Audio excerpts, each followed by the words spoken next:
Nós vamos estar trabalhando nesta hora, a mensagem que foi proposta pela manhã, né? O sofrimento de quem faz o bem. Eu queria passar rapidinho, vamos ver se a gente passa em 2 minutos para os irmãos, como foi de manhã o nosso olhar para a carta de Pedro, no capítulo 3, por favor abra sua Bíblia, 1 Pedro capítulo 3, e se lembre que essa carta está dirigida aos cristãos, 1 Pedro capítulo 1, versículo 1, da diáspora, ou aos cristãos da dispersão. A diáspora é a ideia de que você tem uma residência, tem um lugar, tem uma cidadania e é obrigado a sair de lá, né? Por motivos que são contrários à sua livre vontade, você tem que sair de lá. É isso que está acontecendo com os cristãos de Jerusalém. Eles foram expulsos de Jerusalém e começam a procurar refúgio por todo o mundo então conhecido. Vê se nosso Hugo pode colocar o mapa para nós. E eles saem de Jerusalém e ocupam as regiões da Ásia. A Ásia Menor, né? Toda a região da Ásia, muito especialmente hoje, onde chamamos hoje de Turquia, região ali do Ponto, Capadócia, Galácia, Frígia, eles estão por ali. Por que eles foram parar ali? A perseguição aumenta, mas ela chega num ponto de muita intensidade, quando no ano de 62, especificamente de 64, então Nero, né, César Nero, que é o imperador, ele coloca fogo, literalmente. A história nos diz que ele chegou ao ponto máximo de colocar o incêndio que ele mesmo provocou na conta dos cristãos. Ele coloca o fogo, coloca o incêndio, depois anuncia que são os cristãos culpados, e os cristãos começam a ser perseguidos, agora não só dentro de onde eles estão, mas para onde eles estão indo. E preocupado com esse problema da dispersão, e com a perseguição que agora vai ao encontro, entenda, vai na direção daquelas pessoas que já estão refugiadas fora da sua cidade de domicílio, Pedro escreve então aquela carta aos irmãos da dispersão e pede que em nome de Jesus eles estejam preparados para responder com esforço, com empenho, com fidelidade, a razão pela qual eles estão ali. Qual é o problema?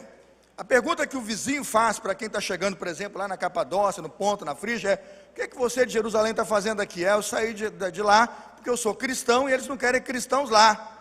Imagina que o vizinho pergunta assim: bom, você podia ter dito que não era simples, né? Você não precisa trocar de cidade, você troca de religião, não é assim? Troca de roupa, você fala: agora eu sou do imperador, eu sou Flamengo, sou Santos, sou Vasco, sou Fluminense. Tem gente que é todo mundo. Você dá um jeitinho de ser uma espécie de camaleão e você vai corar com a cor que pintar. Mas ele chega para aquele cara que diz que para ele a vida é assim e diz: não, as minhas convicções não permitem isso. As compreensões que eu tenho de quem é Jesus, do Evangelho e do Reino de Deus me impõem viver uma fé digna, ainda que eles estejam colocados debaixo de mentira. Eu coloquei um slide onde o Dr. John MacArthur, no seu livro, no seu manual bíblico, é um manual, livro grande da Thomas Edison, quem tiver dinheiro pode comprar que vai gostar, é bom para estudar a Bíblia, né? Ele chega a dizer isso. Nero espalha essa fake news, um especialista em fake news, o povo acredita, o povo começa a ser perseguido, e aí então você entende que eles são chamados peregrinos, e uma carta de fortalecimento é necessária. Por quê? Porque o camarada já não está na sua terra de origem, não está na sua cidade de origem, já está no lugar distante, e a perseguição vai chegar forte, e Pedro está preparando para dizer: vocês sofreram um pouco até agora, mas vão continuar sofrendo. Mas o recado de Pedro: vale a pena sofrer, vocês estão sofrendo por uma causa muito boa.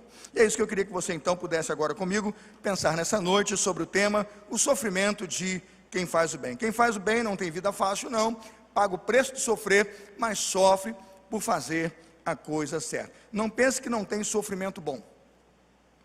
Que isso, pastor? O senhor está doido? Que sofrimento bom. Não pense que não tem sofrimento bom. Pergunte para a mãe, depois do parto, que pegou o filho nos braços, se aquilo tudo não vale a pena. Quando a sua herança está nos seus braços, segure com vida, e ela sabe que ali está a semente de sua história. Eu pergunto: o sofrimento compensa ou não compensa, irmãos e irmãs? É nesse sentido que eu desperto a igreja a pensar que pode sofrer, passa por lutas, aquele que pratica o bem, experimenta coisas boas, mas agradece a Deus por isso. Abra sua Bíblia, 1 Pedro 3, vamos pegar a partir do versículo de número 8, vamos até o verso 17, é então o tema dessa noite: o sofrimento de quem faz o bem.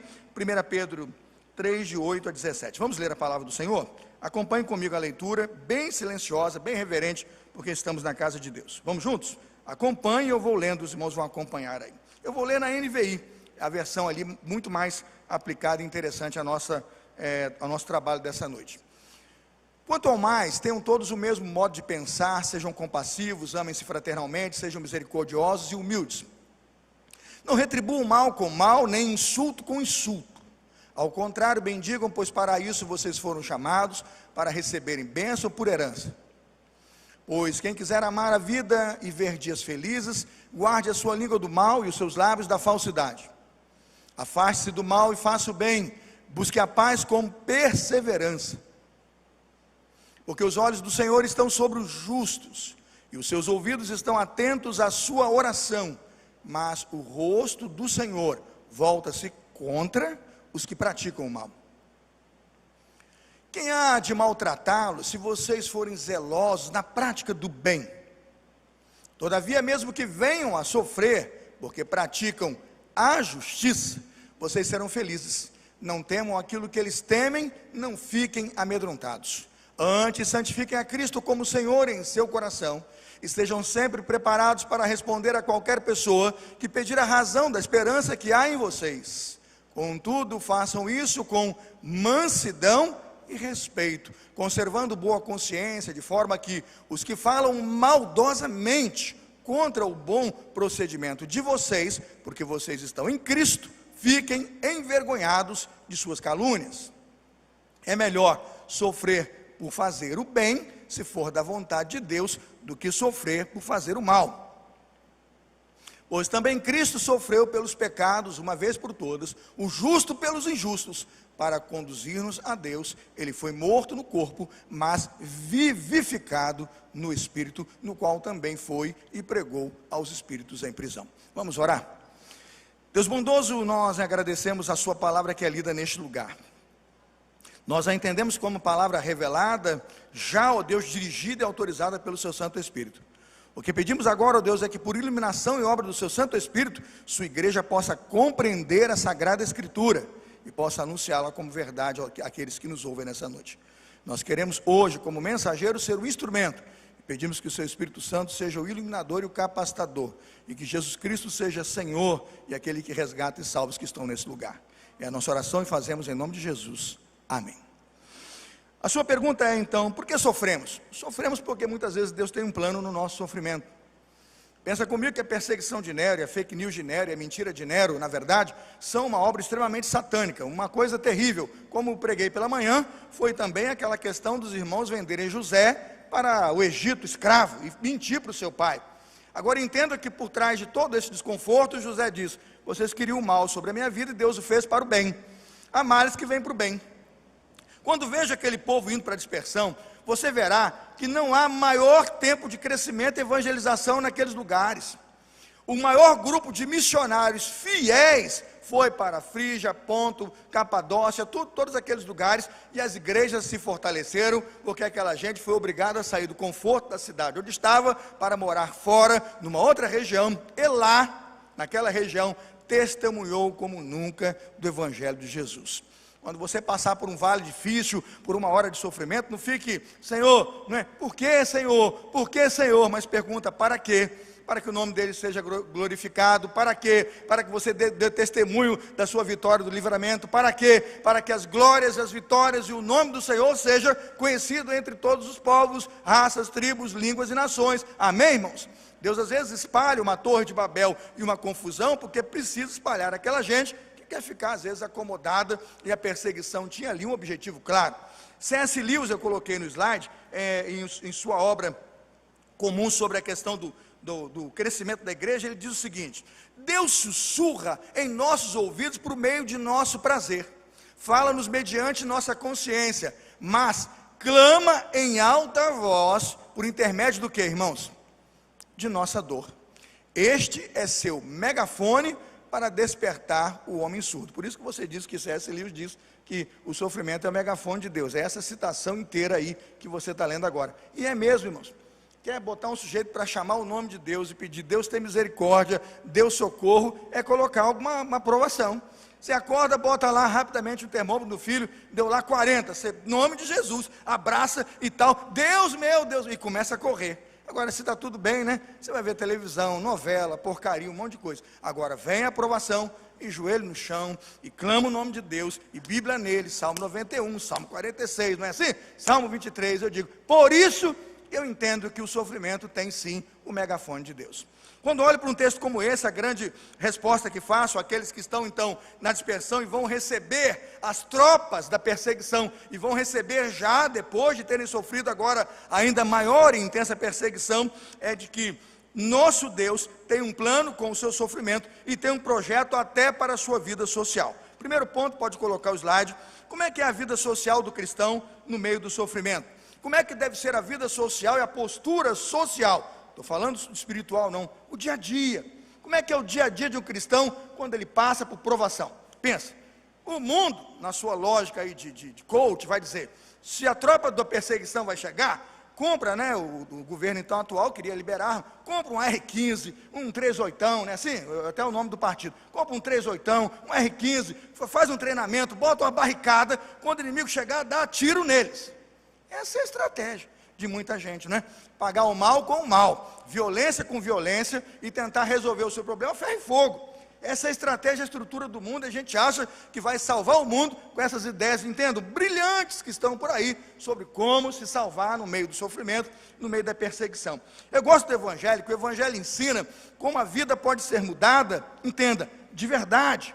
E só há um sentimento hoje de mudar o homem quando eu começo uma mudança em mim mesmo, que pode ser projetada, entendeu, Zé Luiz? Para o outro.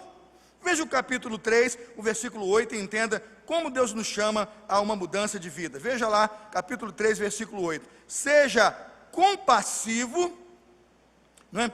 Ame fraternalmente, seja misericordioso e humilde. Quando pensamos que uma geração como essa é espalhada pelo mundo, César, o mundo é, veja, infectado por um vírus do bem.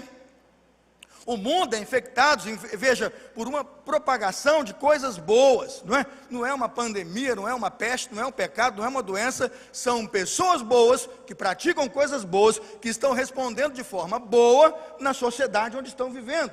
O mundo precisa dessa gente. A sociedade clama por pessoas que representem esse retrato do cristianismo no meio delas. Veja, continue comigo no capítulo 3, a partir do verso 9. Ele vai dizer, não torne mal pelo quê? Mal com mal, é aquilo que eu disse agora. O cara compra espada, compra, né, arma, compra isso, compra aquilo, e diz, se vem violência, eu devolvo com violência. Não vai resolver, né? Se vem agressão, eu resolvo com agressão. Eu me lembro, irmãos, foi difícil não rir. E a mãe deve estar brava comigo até hoje, porque eu tive que dar risada. Por quê? Você está clinicando no gabinete, a mãe está ali, a criança está ali, e vem lá, pastor, o que é que eu faço e tal? Pegou um alfinete, roubou e tal, está apanhando na escola, e eu fui, não faça mal com mal. Aí a mãe levantou, né, lá na ponta da mesa, eu aqui, que nada, meu filho, quando for assim, você pega e dá-lhe um soco na cara, e não sei o quê, e começou a falar, e eu fiquei sentado, olhando, coisa boa, né? Gastou um dinheiro, gasolina, veio aqui na igreja, estacionou o carro, entra no gabinete, e tudo que ela vai dizer para o filho é o que ela acha. Eu já devia ter dito em casa. Eu disse, a Bíblia manda fazer diferente. A Bíblia manda ser diferente. A Bíblia pede para a gente encontrar um caminho de diferença. Porque se a gente seguir nessa linha, irmãos, eu falo, fogo com fogo queima. Água e fogo apaga, agora fogo com fogo queima. Quando eu olho para um texto como esse, eu entendo como o Evangelho nos impõe, no meio do sofrimento, não retribua mal com mal. Já está sofrendo, já é difícil, o que fazer? Apazigua. Faça uma proposta diferente daquela que a situação impõe. Se a situação é ruim, se é uma agressão, se é o mal, a Bíblia diz, não retribua mal com mal. Outra coisa simples que ele coloca aqui, eu gosto muito, ele diz assim, refreia a língua do mal, não fale mentiras, né? Eu gosto dessa palavra, ele diz assim, porque quem quer amar a vida e ver dias bons, refreie sua língua do mal e os seus lábios de falar o quê? Engano, falsidade, mentira, né? Eu tenho que ter um cuidado, né? Às vezes eu recebo lá umas notas, eu oro a Deus, peço sabedoria, e alguns notaram que eu fiquei até silencioso, porque é tanta coisa mentirosa, que você se sente responsável até por passar para alguém. Chega lá um dado, uma pesquisa, uma informação que eu acho importante, minha filha mesmo está aí, de vez em quando eu mandava uma coisinha, pai, esse troço aí é mentira, pai, isso aí é... Aí eu falei, meu Deus, o que é isso? O mundo virou um mentiroso, o Deus desse século é o pai da mentira. Porque a cada 10, entendeu, WhatsApps ou texto, aquilo tudo é informação trocada. Qual é a postura do crente? Propagar aquilo? Não. Colocar no grupo mais de maior número da igreja? Não, é não passar aquilo adiante. Quando eu olho a nossa postura no meio do sofrimento, o apóstolo Pedro nos impõe, nos diz: igreja, desperta, refreia a tua língua do mal e não fale mentiras. Ele disse: afaste-se, versículo 11, acompanhando, vocês estão comigo ou não estão? Estão comigo? Digam amém. 1 Pedro 3,11, afaste-se do mal. Afaste do mal. Se você diz: para trás de mim Satanás, ele não vai, você não vai, você fica. Ele não foi, você fica, não vai. Não é só ele ir, você também não entrar lá. Afaste-se do mal. Quando nós entendemos esses ensinos simples, a nossa vida, irmãos, é tratada com perseverança, é tratada com fé, é tratada com mudanças que fazem diferença na nossa vida cristã e no nosso desempenho no meio do sofrimento. Veja que a partir do versículo 12, ele diz assim: a parte do mal, faça o bem, busque a paz e siga. E ele diz assim: com perseverança. Eu gosto dessa palavra. A palavra perseverança pode ter vários significados. O maior deles: persistência, constância, firmeza, consistência. Você precisa ser o que tem que ser o tempo todo, e você precisa insistir. Não é na primeira tempestade, primeiro vendaval, que eu vou negociar e vou fraquejar. Se você tentou uma, não deu certo, tentou duas, não deu certo, você tenta, irmãos, tenta até acertar. 70, pastor, 69 não, 70 até conseguir, e vai dar certo. De 1 até 70, vai tentando. O que você pode fazer é dizer: eu não vou desistir. Sabe por quê? Porque você está no caminho certo. O que te faz derrotado é porque o mundo está realmente no maligno. A estrutura conspira contra, mas eu não posso desistir. Eu sei que eu creio na verdade, eu sei que a palavra é a verdade, e eu vou perseverar na verdade, ainda que tudo e todos à minha volta conspirem contra mim. O apóstolo finaliza esse trecho colocando 3 afirmações que nos dão um sentido de como nós, igreja, podemos passar pelas provações e pelas dificuldades, sendo exemplos da graça de Deus aqui. Ele diz e reconhece: os olhos do Senhor, veja lá, versículo 12, os olhos do Senhor estão sobre quem? Sobre os justos. Irmão, você não está sozinho. Pare com essa conversa tola de achar que Deus não está vendo, que Deus não é juiz, que Deus não percebe a sua dor. A coisa mais gloriosa é poder deitar, dormir e dizer: os olhos do Senhor estão sobre mim. Quantas vezes eu sou levado a confrontos e reuniões de pessoas: pastor, o senhor não vai fazer nada? Pastor, estão dizendo isso? Pastor, falar aquilo? Pastor, eu digo: não, filho. Os olhos do Senhor estão sobre mim. Quando você olha para uma questão como essa, você entende como o nosso Deus trabalha e como isso nos dá segurança, mesmo quando aqueles maldizentes e aqueles malfeitos estão sobre nós e nos afligem em sofrimento. Ele diz assim: os seus ouvidos, continua o texto aí, estão atentos à sua oração. Você está orando e Deus está te ouvindo, porque você está perseverando e seguindo naquilo que é bíblico, naquilo que é coerente. E mais, você tem um camarada que luta por você. Você está achando que é o John Jones, que é o Anderson Silva? Já aposentaram o Anderson Silva? Não.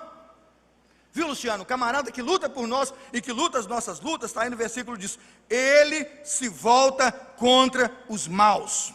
É interessante o texto, versículo 12: porque os olhos do Senhor estão sobre os justos, os seus ouvidos atentos às suas orações. Mas veja, o rosto do Senhor é contra quem, irmãos? É contra os que fazem o mal. Aí eu falo, aí eu tenho medo.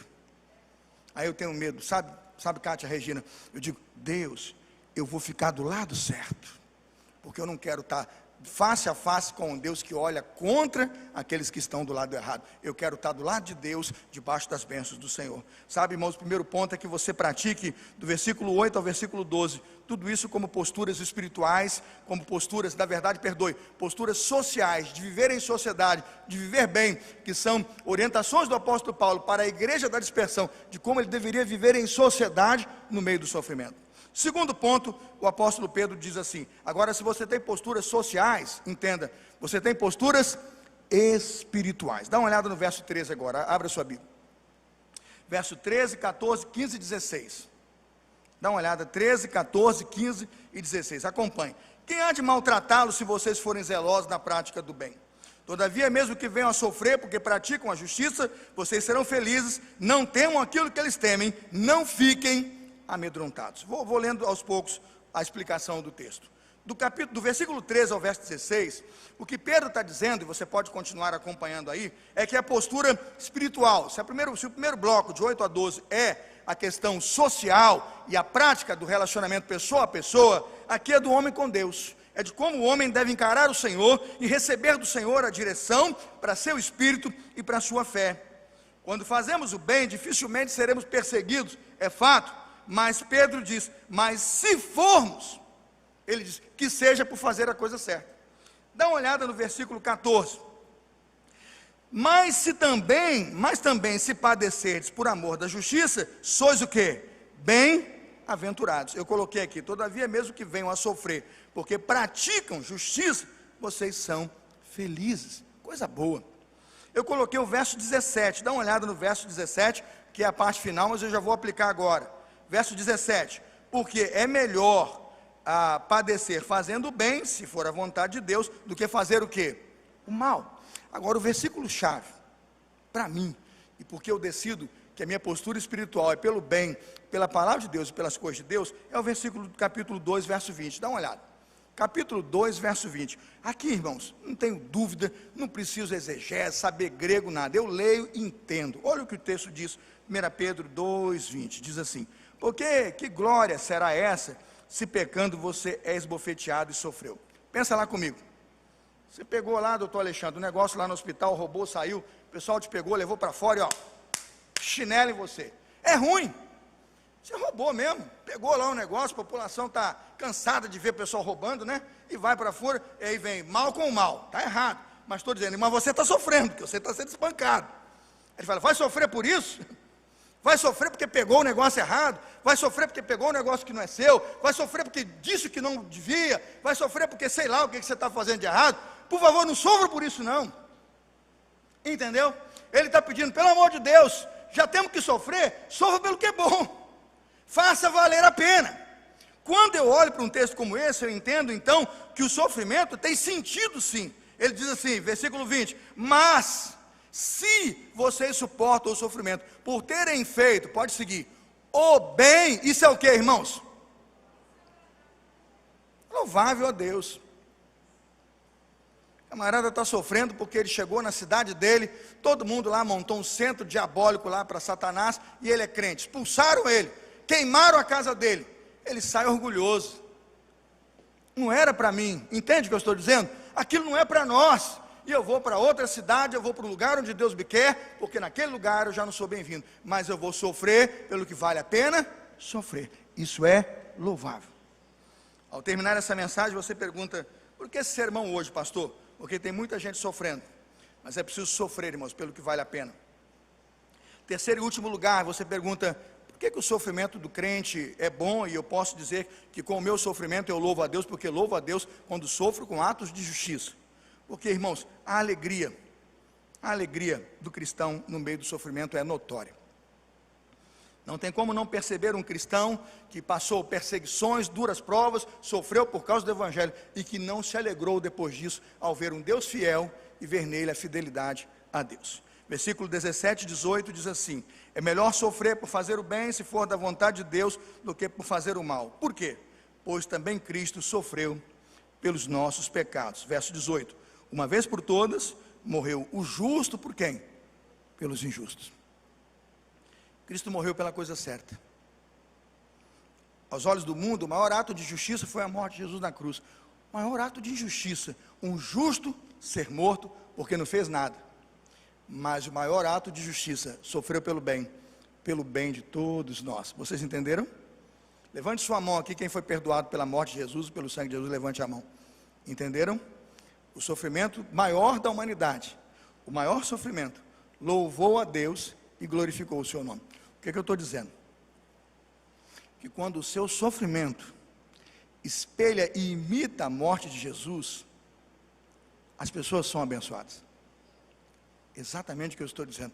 O povo é abençoado, porque a imitação de Cristo imita a vida, imita a morte, imita a ressurreição, imita o amor. As pessoas dirão, tem algo diferente entre nós. Há uma pessoa diferente entre nós, há uma realidade diferente nessa sociedade. É isto que o Evangelho está dizendo. Você pode sofrer, porque um justo sofreu pelos injustos. E você pode entender que o seu sofrimento em justiça glorifica ao Senhor. A diferença, irmãos, é que fazer o bem é ver aqui o fim dos seus sofrimentos e saber que na glória nenhum sofrimento mais haverá. Essa é a diferença. O meu sofrimento termina aqui, a minha luta acaba aqui, e lá na glória, glória, glória só o Senhor. Agora, quem faz o mal? O sofrimento começa aqui, se estende por aqui e veja, nunca mais acaba. Não vale a pena sofrer pelo mal. Qual é a conclusão dessa mensagem? Eu quero terminar usando, irmãos, os textos que o apóstolo Pedro emprestou do Velho Testamento. Como estudioso da Bíblia, eu olhando a 1 Pedro 3, os versos 10, 11 e 12, logo me lembrei do Salmo 34. Pode olhar, Hebreus 3, 10, 11 e 12. Eles são exatamente o Salmo 34. Mas eu não queria ler então Hebreus 3, 10, 11 e 12, não. Eu queria ler o Salmo 34 para você entender o contexto de onde Pedro tirou o fundamento de sua segurança para lidar com o sofrimento daquelas pessoas e passar a cada uma delas esperança. Tirando então de 1 Pedro 3, 10, 11 e 12, as lições que estão no Salmo 34, vou pedir, querido servo de Deus, coloque o Salmo 34 de 12 a 19, por favor. Você vai colocar de 12 a 19. Fique de pé, igreja, agora seja edificado. Eu tenho terminado os meus sermões assim, porque eu não quero terminar um sermão com sentimentalismos, com histórias que ficam aí marcando sua mente, como se fosse o melhor do mundo. O melhor do mundo e o que há de melhor no mundo é a palavra de Deus.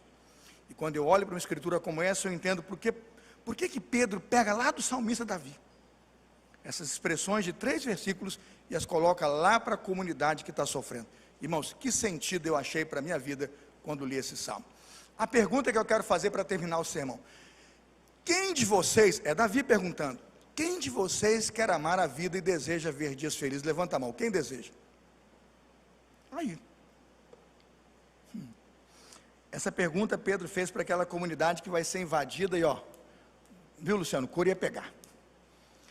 Você pode ver que a pergunta está exatamente feita no versículo 10 de 1 Pedro 3. Pedro fez a mesma pergunta: vocês querem ver dia feliz? Todo mundo levantou a mão. Quem não quer, né? Hein? Quem dá mais, né? Parece aquela coisa da promoção. Quem dá mais? Quero mais. Essa é a pergunta. Agora, tem um preço. E aí vamos continuar agora. Olhe para o texto na sua Bíblia e na tela. Guarde sua língua do mal. Pode passar o 13? Guarde sua língua do mal e dos seus lábios da falsidade. Afaste-se do mal e faça o bem. Busque a paz com perseverança. Os olhos do Senhor voltam-se para o justo. Deus está com você. Você não está sozinho. Os seus ouvidos estão atentos ao seu grito de socorro. Pedro colocou a sua oração.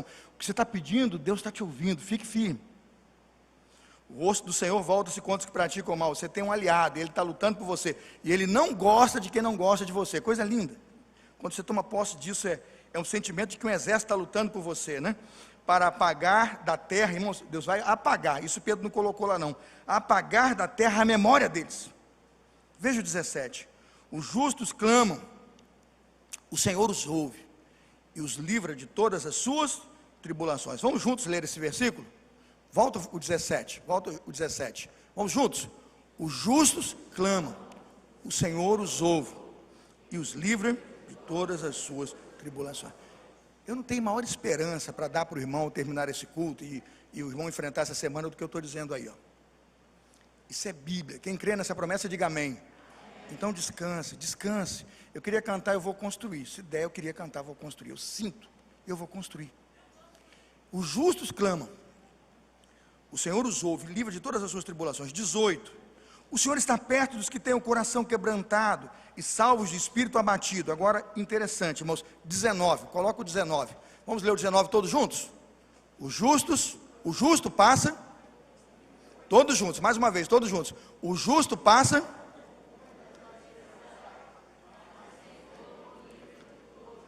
Não preciso de coach ou te ajuda, e um monte de história para passar pelo sofrimento. O que eu preciso mais é de um bom salmo. De um bom salmo. Crer na revelação de Deus e do salmista e dizer: o meu Deus me livra de toda a adversidade. É por isso que esse texto inteiro foi tirado daí, colocado lá em Hebreus, para dizer para aquela gente, em 1 Pedro 3, para dizer para aquela gente: você pode sofrer, mas o livramento vem do Senhor. Você crê nisso? Diga amém.